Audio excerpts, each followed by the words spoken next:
ഇത് കൊടുങ്കാറ്റിന് മുമ്പുള്ള ഒരു ശാന്തത മാത്രമാണെന്നാണ് ട്രംപിൻ്റെ പോസ്റ്റ് ഇന്നലെ വന്നിട്ടുള്ളത്. സത്യമാണ്. നിങ്ങളൊന്ന് ചിന്തിച്ചു നോക്കിയാൽ മതി, ഈ ഒരു യുദ്ധം തുടങ്ങിയ സമയത്ത് എങ്ങനെയുണ്ടായിരുന്നത്. അതായത് ഒരുപാട് ദിവസങ്ങളെടുത്ത് കംപ്ലീറ്റ് യുദ്ധസന്നാഹങ്ങളും സെറ്റ് ചെയ്തതിനു ശേഷമായിരുന്നു അമേരിക്കയുടെ സൈഡിൽ നിന്നുള്ള അല്ലെങ്കിൽ ഇസ്രായേലിൻ്റെ സൈഡിൽ നിന്നുള്ള ഒരു ആക്രമണം ഇറാനിലോട്ട്. അത് കഴിഞ്ഞ് അവരെ കയ്യിൽ നിന്ന് പിടിവിട്ടു. അവർക്ക് ഒരു രീതിയിലും പിടിച്ചു നിൽക്കാൻ പറ്റാത്ത ഒരു അവസരത്തിൽ കംപ്ലീറ്റ് അവരുടെ വെപ്പൺസ് തീരുന്ന ഒരു സമയത്തിലാണ് സീസ് ഫയർ വന്നിട്ടുള്ളത് അല്ലേ.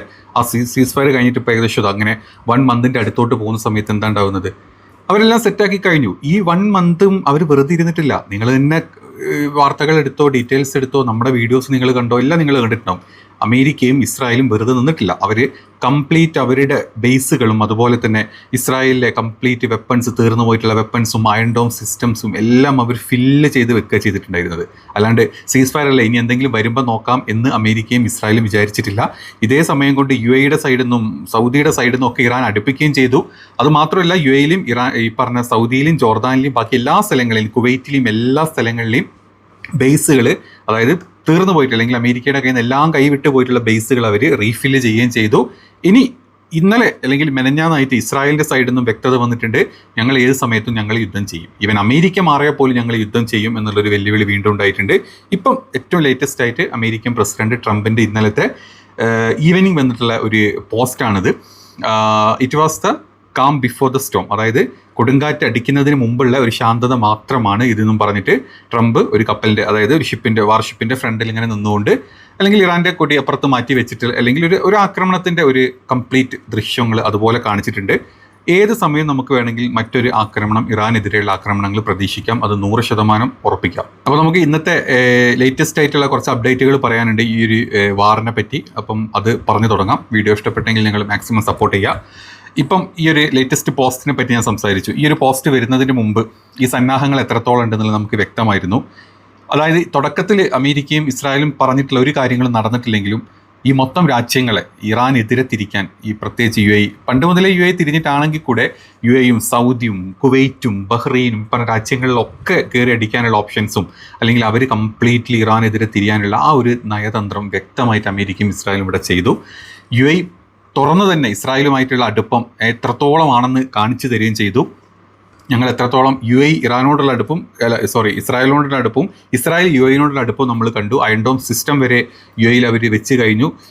അയൺ ഡോം സിസ്റ്റം മാത്രമല്ല, ഈവൻ അമേരിക്ക പിന്മാറിയ പോലെ, അല്ലെങ്കിൽ ഈ അമേരിക്കയുടെ ഈ പ്രൊട്ടക്ഷനും അല്ലെങ്കിൽ ഡിഫൻസും കാര്യങ്ങളൊന്നും പോരാ എന്നുണ്ടെങ്കിൽ ഇസ്രായേൽ അത് കൊടുക്കാൻ റെഡിയാണെന്ന് കൂടെയുള്ള പ്രഖ്യാപനങ്ങൾ കഴിഞ്ഞ ദിവസങ്ങളിൽ വന്നു. അപ്പം അമേരിക്ക എന്ന് പറഞ്ഞു കഴിഞ്ഞാൽ അല്ലെങ്കിലും ഇസ്രായേലിന് വെറുതെ കളിപ്പിക്കാനുള്ളൊരു പാവ മാത്രമാണ്. ഫണ്ട് വേണം, വെപ്പൺസ് വേണം, ബാക്കി എല്ലാ സപ്പോർട്ട്സും വേണം. അതിനുള്ള ഒരു പാവ മാത്രമാണ് അമേരിക്ക ഇസ്രായേലിനെ സംബന്ധിച്ച്. ഇസ്രായേലിൻ്റെ ലോങ് വിഷൻ എന്ന് പറഞ്ഞു കഴിഞ്ഞാൽ, ഈ ഗ്രേറ്റർ ഇസ്രായേൽ എന്ന് പറഞ്ഞിട്ടുള്ള ലോങ് വിഷൻ്റെ സഹായിക്കാനുള്ള ഒരു പാവ മാത്രമാണ് അമേരിക്ക. അല്ലെങ്കിൽ അമേരിക്കൻ ക്രിസ്ത്യാനിറ്റിനെ അല്ലെങ്കിൽ അമേരിക്കൻസിനൊന്നും ഇസ്രായേലികൾക്ക് ഇഷ്ടമല്ല. അവർ പച്ചക്ക് അതായത് ഞാൻ കഴിഞ്ഞ 2 പാട്ടുകളിലെ വീഡിയോ തന്നെ നിങ്ങൾ കണ്ടിട്ടുണ്ടാവും, എത്രത്തോളമാണ് ഇസ്രായേലികൾ, ജൂതന്മാർ ക്രിസ്ത്യൻസിനെ വെറുക്കുന്നത് നമുക്കറിയാം. അപ്പോൾ അമേരിക്കൻസിനെ കൂടെ പിടിച്ചത് ഇപ്പോഴത്തെ ഒരു തന്ത്രങ്ങൾക്ക് വേണ്ടി മാത്രമാണ്. പണ്ട് എങ്ങനെയാണോ ഇപ്പം ഈ എന്താ പറയുക, ജൂതന്മാർ പണ്ട് എങ്ങനെയായിരുന്നോ ബ്രിട്ടീഷുകാരെ കൂടെ പിടിച്ചതും, അല്ലെങ്കിൽ ബ്രിട്ടീഷുകാർ ഏത് രീതിയിലാണ് ഒരു പലസ്തീൻ അല്ലാണ്ടാക്കിയതെന്നൊക്കെ നമുക്കറിയാം.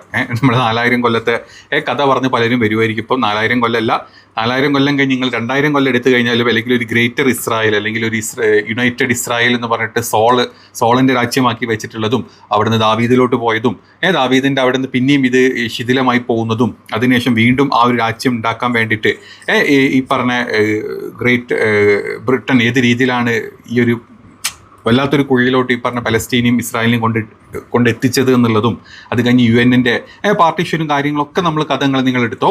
അറ്റ് ലാസ്റ്റ് ഇസ്രായേലികളുടെ അല്ലെങ്കിൽ ഈ ഓർത്തഡോക്സ് വിഭാഗക്കാരുടെ മെയിൻ ലക്ഷ്യം എന്ന് പറഞ്ഞു കഴിഞ്ഞാൽ വളരെ ക്ലിയർ ആണ്. അവർക്ക് ഈ ഒരു ഇസ്രായേലിനെ ഒരു വിശാല ഇസ്രായേലാക്കി മാറ്റണം. അത് കഴിഞ്ഞാൽ, അല്ലെങ്കിൽ ആ ഒരു അവസ്ഥയിലോട്ട് എത്തിക്കഴിഞ്ഞാൽ പിന്നെ ഈ രാജ്യത്ത്, ഈ ലോകത്ത് 600 മില്യൺ ജനങ്ങൾ ജീവിക്കേണ്ട കാര്യമില്ല. ഇവിടെ ഹിന്ദുക്കൾ വേണ്ട, ഇവിടെ മുസ്ലിം വേണ്ട, ഇവിടെ ക്രിസ്ത്യൻ വേണ്ട, ഇവിടെ ബിംബാരാധനകൾ ചെയ്യുന്ന ഒരു മതക്കാരും ഇവിടെ വേണ്ട. ഞങ്ങൾ മാത്രം മതി, ഞങ്ങൾ മാത്രമേ ലോകത്ത് ജീവിക്കാൻ അർഹതയുള്ളൂ എന്ന് ചിന്തിച്ച് നടക്കുന്നവന്മാരാണ് ജൂതന്മാർ എന്നുള്ളത് നമുക്ക് എല്ലാവർക്കും അറിയാം. പച്ചക്ക് അവർ തന്നെ പറഞ്ഞ വീഡിയോ നിങ്ങൾ കാണാം. വിട്ടുപോയിട്ടുണ്ടെങ്കിൽ നമ്മുടെ 2 പാർട്ട് കണ്ടിട്ടുണ്ട്. അടുത്ത പാർട്ട് നമ്മൾ ചെയ്യുന്നതായിരിക്കും കൂടുതൽ ഡീറ്റെയിൽസ് വെച്ചിട്ട്. അപ്പോൾ അത് കാണുക. അപ്പോൾ നമ്മൾ യുദ്ധത്തിൻ്റെ കാര്യങ്ങളോട്ട് വരും. അപ്പം അമേരിക്കനെ എങ്ങനെയാണ് ഇസ്രായേൽ ഒഴിവാക്കുക എന്നുള്ളത് നമുക്ക് വ്യക്തമാണ്. അവർ കൺട്രീസിനെ കൂട്ടുപിടിക്കും, അറബ്സിനെ ഇല്ലാണ്ടാക്കും. സിമ്പിൾ. അതായത് ഏതൊക്കെ സൗദി അവർക്ക് വേണം, UAE അവർക്ക് വേണം, ജോർദാൻ അവർക്ക് വേണം, ഈ പറഞ്ഞ സ്ഥലങ്ങളൊക്കെ അവർക്ക് വേണം. എന്തിനാ? അവരുടെ ഗ്രേറ്റർ ഇസ്രായേൽ ഉണ്ടാക്കാൻ. അങ്ങ് നൈൽ മുതൽ യൂഫ്രട്ടീസ് നദി വരെയുള്ള കംപ്ലീറ്റ് ഏരിയ അവർക്ക് പിടിച്ചെടുത്തേ പറ്റൂ ഒരു ഗ്രേറ്റർ ഇസ്രായേൽ ഉണ്ടാക്കാൻ. അതിനവർ ഏത് അറ്റം വരെ പോകും എന്നുള്ളത് വ്യക്തമായിട്ടുള്ള കാര്യമാണ്. അപ്പം അതവിടെ നിൽക്കട്ടെ. അപ്പോൾ നമുക്ക് നമ്മുടെ യുദ്ധത്തിൻ്റെ അപ്ഡേറ്റിലോട്ട് വരാം. അപ്പം അമേരിക്കനെ വെച്ചിട്ട് ഇനിയും ഇസ്രായേൽ അടിക്കും എന്നുള്ള കാര്യം ഉറപ്പാണ്. അത് ഏത് നിമിഷവും നിങ്ങൾ പ്രതീക്ഷിച്ചോ ഇറാനിലോട്ട് ആക്രമണം ഉണ്ടാവും. ഇറാനിലോട്ട് ആക്രമണം ഉണ്ടായിക്കഴിഞ്ഞാൽ ഇറാൻ്റെ ഫസ്റ്റ് അടി വരാൻ പോകുന്നത് അത് UAE അതായത് അമേരിക്കയുടെയും ഇസ്രായേലിൻ്റെയും കൂടെ നിന്നിട്ട് ഏറ്റവും നന്നായിട്ട് ഇറാനിട്ട് പണി കൊടുക്കാൻ ട്രൈ ചെയ്തിട്ടുള്ളത് അത് UAE ആണ് ഫസ്റ്റ്. പിന്നെയാണ് ബാക്കി സൗദിയുടെ ഇടയിൽ കൂടെ നയതന്ത്രങ്ങളൊക്കെ ട്രൈ ചെയ്യുന്നുണ്ട് കേട്ടോ. അമേരിക്കനൊക്കെ തള്ളി പറഞ്ഞുകൊണ്ട് ഇറാനുമായിട്ടുള്ള കരാറിലൊക്കെ എത്താനുള്ള പരിപാടികളൊക്കെ സൗദി സൈഡിൽ നിന്ന് ചെയ്യുന്നുണ്ട്. എങ്കിലും ഫസ്റ്റ് അടി വരാൻ പോകുന്നത് അത് UAE തന്നെ ആയിരിക്കും എന്നുള്ള കാര്യം 100% ഉറപ്പാണ്. അതേസമയം തന്നെ ചൈനയിൽ എന്താ പറയുക വിസിറ്റ് കഴിഞ്ഞ് പോയിട്ടുള്ള ട്രംപിനെ സംബന്ധിച്ചിടത്തോളം അല്ലെങ്കിൽ ആ ഒരു മീറ്റിംഗ് എന്ന് പറഞ്ഞാൽ അട്ടർ ഫ്ലോപ്പായിരുന്നു എന്നുള്ളത് വ്യക്തമാണ്. പല കാര്യങ്ങൾ വെച്ചിട്ട് പല നയതന്ത്ര സംഭവങ്ങളും കാര്യങ്ങളും അതിനിടയിൽ കൂടെ കുത്തിക്കയറ്റാൻ നോക്കിയെങ്കിലും ചൈന ത്രൂ ഇറാനിലോട്ട് വഴി വെട്ടുക എന്നുള്ളതായിരുന്നു അമേരിക്കയുടെ ആദ്യ ലക്ഷ്യം. പക്ഷേ അതിന് കംപ്ലീറ്റ്ലി ചൈന പിന്മാറിയിട്ടുണ്ട്.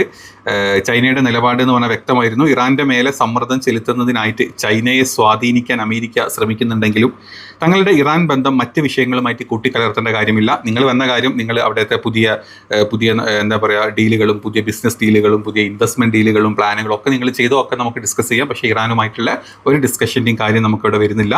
ഇനി റോയിട്ടേഴ്സിൽ വന്നിട്ടുള്ള ചില റിപ്പോർട്ടുകൾ പറയാം. റോയിട്ടേഴ്സിൽ വന്നിട്ടുള്ള റിപ്പോർട്ടുകൾ അതായത് ഡൊണാൾഡ് ട്രംപിൻ്റെ ചൈന സന്ദർശനം വെറും ഒരു പ്രൊപ്പഗണ്ട ഒരു ഔപചാരികമായിട്ടുള്ള ഒരു പ്രോട്ടോക്കോൾ ഇവൻ്റ് മാത്രമായിട്ടാണ് തീർന്നത് എന്നാണ് പറയുന്നത്. ഇറാൻ്റെ കാര്യത്തിൽ ചൈനയുടെ ഭാഗത്തുനിന്ന് യാതൊരുവിധ സഹകരണവും ഉണ്ടാകില്ല എന്ന് സൂചനയോടുകൂടിയാണ് ഈ ഒരു മീറ്റിംഗ് അവസാനിച്ചത് എന്നാണ് റോയിട്ടേഴ്സ് പറഞ്ഞിട്ടുള്ളത്. അതായത് US പ്രസിഡന്റിൻ്റെ 2 ദിവസത്തിൽ നീളുന്ന ബീജിംഗ് സന്ദർശനം വഴി ആത്യന്തികമായിട്ട് യാതൊരുവിധ പ്രായോഗിക പ്രയോജനങ്ങളും ഫലങ്ങളും ഈ 2 രാജ്യങ്ങൾക്കും ഉണ്ടായിട്ടില്ല എന്നാണ് ഈ ഒരു റിപ്പോർട്ടിൽ പറഞ്ഞിട്ടുള്ളത്.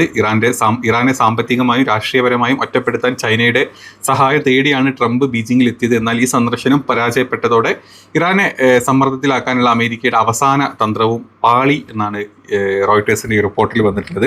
ഇതിൽ ഇറാന് ലഭിക്കുന്ന ആശ്വാസം അതായത് തങ്ങൾക്കെതിരെ US നീക്കങ്ങൾ ചൈന കൂട്ടുനിൽക്കില്ല എന്ന് ഉറപ്പായതോടെ തന്നെ ഇറാൻ തങ്ങളുടെ ശക്തമായിട്ടുള്ള നിലപാടുകൾ കൂടുതൽ ഉറച്ചു നിൽക്കുന്നുണ്ട്.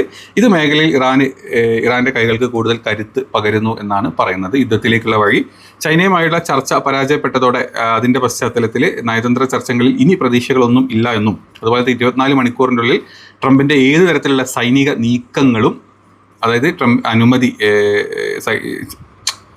ട്രംപിൻ്റെ അനുമതി യുദ്ധത്തിനുണ്ടാകും എന്നാണ് റോയിട്ടേഴ്സിൽ വന്നിട്ടുള്ള ഒരു റിപ്പോർട്ട്. ഇപ്പോൾ ഇനി മറ്റു ചില അപ്ഡേറ്റുകൾ പറയുകയാണെങ്കിൽ ഇറാൻ്റെ നൂർ ന്യൂസ് എന്ന് വന്നിട്ടുള്ള ചില അപ്ഡേറ്റുകൾ വന്നിട്ടുണ്ട്. അതായത് കഴിഞ്ഞ 40 ദിവസത്തെ യുദ്ധത്തിൻ്റെ സമയത്ത് ഇറാൻ ടാർഗറ്റ് ചെയ്യാതെ വെച്ച കുറച്ച് ഭാഗങ്ങളുണ്ടായിരുന്നു. അതായത് ഇനിയൊരു യുദ്ധം മുന്നോട്ട് പോകുകയാണെങ്കിൽ ടാർഗറ്റ് ചെയ്യാൻ വെച്ചിട്ടുള്ള ചില സ്ഥലങ്ങളുണ്ടായിരുന്നു. ചില പ്രത്യേക പരിഗണന കാരണം മാത്രം മാറ്റി വെച്ചിട്ടുള്ള ഈ ടാർഗറ്റ് പോയിന്റുകൾ ഇറാൻ ഓൾറെഡി ടാർഗറ്റ് ചെയ്ത് വെച്ചതായിട്ടാണ് ന്യൂസിൽ പറയുന്നത്. അപ്പോൾ ഈ ന്യൂസിൽ പറയുന്നത് ചില പ്രത്യേക പരിഗണനകൾ കാരണം 40 ദിവസം നീണ്ടു നിന്ന യുദ്ധത്തിൽ ലക്ഷ്യം വെക്കാതിരുന്ന കേന്ദ്രങ്ങളെ ഇത്തവണ സൈനിക നടപടികൾ ഉണ്ടാകും, ഈ പറഞ്ഞ സ്ഥലങ്ങളിലോട്ട് ഉണ്ടാകും. ഇതാണ് മുൻഗണനാ പട്ടികയിൽ വെച്ചിട്ടുള്ളത് എന്നുള്ളതാണ് ഇപ്പോൾ ന്യൂസിൽ പുറത്തോട്ട് വന്നിട്ടുള്ളത്.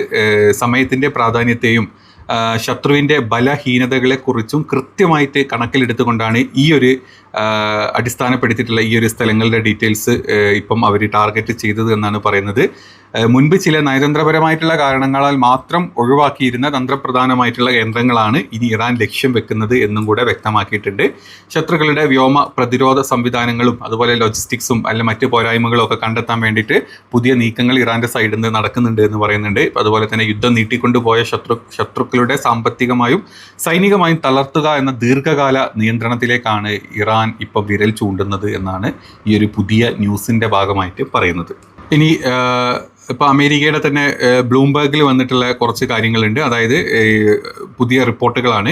ഇറാനെതിരെ അമേരിക്കയും ഇസ്രായേലും ആക്രമണം ആരംഭിച്ചതിന് പിന്നാലെ തന്നെ ഇറാനെതിരെയുള്ള സംയുക്ത സൈനിക നീക്കത്തിനായിട്ടാണ് സൗദി അറേബ്യയും അതുപോലെ തന്നെ ഖത്തറും ഉൾപ്പെടെയുള്ള പേർഷ്യൻ ഗൾഫിലെ അറബ് രാജ്യങ്ങളെ ഒരുമിച്ച് നിർത്താൻ വേണ്ടിയിട്ട് UAE ആണ് ഏറ്റവും കൂടുതൽ പരിശ്രമിച്ചത് എന്നാണ് പറയുന്നത്. UAE ആണ് ഇസ്രായേലിൻ്റെയും അമേരിക്കൻ്റെയും ഇടനിലക്കാരനായിട്ട് നിന്നിട്ട് മറ്റ് പേർഷ്യൻ ഗൾഫിൻ്റെ അതായത് അവിടെ ഹോർമോസ് ഇത് ചെയ്യുന്ന എന്താ പറയുക സിയുമായിട്ട് ബന്ധപ്പെട്ടിട്ടുള്ള ഖത്തറിനെയും അതുപോലെ തന്നെ സൗദിനെയും ഏറ്റവും കൂടുതൽ നമ്മുടെ കൂടെ യുദ്ധത്തിന് ചേരണം എന്നും പറഞ്ഞിട്ട് അതായത് ഇസ്രായേലിലോട്ട് ചേരണം എന്നും പറഞ്ഞിട്ട് ഇതിൻ്റെ ഇടയിൽ ഏറ്റവും കൂടുതൽ മാമാപ്പണി ചെയ്തിട്ടുള്ളത് UAE ആണ് എന്നാണ്.